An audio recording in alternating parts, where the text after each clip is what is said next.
محمد اتذبح وهو بيوزع بلح وكنافة على الصايمين في رمضان. تعال احكي لكم على التفاصيل.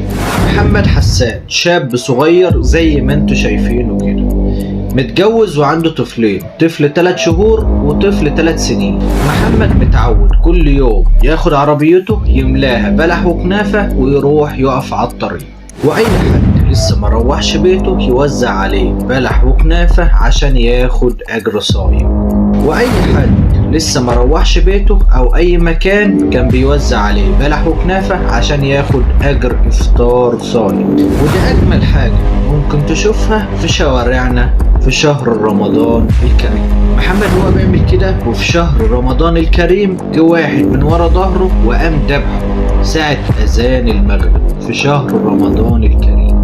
ذبح محمد في شهر رمضان الكريم وهو بيفطر الناس الصايمين. يا ترى الشخص ده عمل كده ليه؟ الرحمة اتنزعت من قلبه؟ ما تنسوش تدعوا لمحمد وما تنساش تعمل لايك وشير عشان تشوف بقية الحلقة على الصفحة. شكرا.